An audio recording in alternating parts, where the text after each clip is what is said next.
নমস্কার, আপনাদের সকলকে স্বাগত জানাই। মাঠের মধ্যেই কানে হাত, হঠাৎ কেন দর্শকদের কাছে ক্ষমা চাইলেন বিরাট কোহলি? এই নিয়ে বিস্তারিত আলোচনা করব আজকের এই ভিডিওতে। তা ভিডিওটি আপনারা শেষ পর্যন্ত দেখতে থাকুন। ক্রিকেট মাঠে সাধারণত আগ্রাসী আচরণ করতেই দেখা যায় কিং কোহলিকে। বিরাট কোহলিকে সেভাবেই দেখে অভ্যস্ত ক্রিকেট জনতা।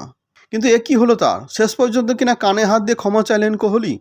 তবে এটি কোনো ভুলের জন্য নয়, দর্শকদের আবদার থেকে বাঁচবার জন্যই এই আচরণ বেঙ্গালুরু তারকার। ঘটনাটি ঘটে ওয়াংখেড়ে মুম্বাই ইন্ডিয়ান্সের সঙ্গে বেঙ্গালুরু ম্যাচের সময়। দ্বিতীয় ইনিংসে বল করছিল বেঙ্গালুরু। প্রথমে ব্যাট করে 196 রানের লক্ষ্য সামনে রেখেছিল তারা, কিন্তু ঈশান এবং সূর্যের দাপটে রীতিমতো দিশেহারা দেখাচ্ছিল মোহাম্মদ সিরাজদের। সেই সময় দর্শকদের একাংশ থেকে উঠে আসে এক অদ্ভুত দাবি। কী সেই দাবি? গ্যালারি থেকে শোনা যায়, কোহলিকে বোলিং দো, যার অর্থ কোহলিকে বল করতে দেওয়া হোক। তারপরই কানে হাত দিতে দেখা যায় ভারতীয় এই মহান ব্যাটসম্যানকে।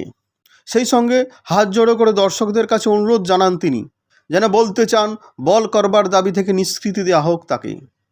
পুরো বিষয়টি অবশ্য ঘটেছে মজার ছলে। যদিও এর আগে তিনি মিডিয়াম পেসার হিসেবে বল করতেন, তবে ব্যাট হাতে তিনি যতটা স্বচ্ছন্দ, বল হাতে তত ভালো নয় তার পারফরম্যান্স। উল্লেখ করা যায়, গত বছর বিশ্বকাপে শ্রীলঙ্কার ম্যাচেও একই দাবি করেছিলেন ভক্তরা। সেবারও ওয়াংখেড়েতে শোনা গিয়েছিল কোহলিকে বোলিং দো স্লোগান। আর ঠিক একইভাবে হাত জোড়ো করে দর্শকদের কাছে এই অনুরোধ করতে না করেন কোহলি।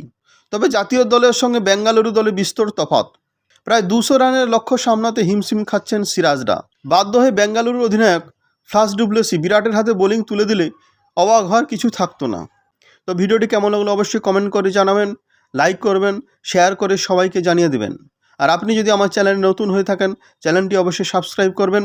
সাবস্ক্রাইব করে অল নোটিফিকেশান অন করে রাখবেন, যাতে এই ধরনের খেলা সম্বন্ধে ভিডিও সবার আগে পাওয়ার জন্য। আর ফেসবুক থেকে দেখলে পেজটি অবশ্যই ফলো করবেন। সবাই ভালো থাকবেন, সবাইকে ভালো রাখবেন। জয় হিন্দ, বন্দে মাতরম।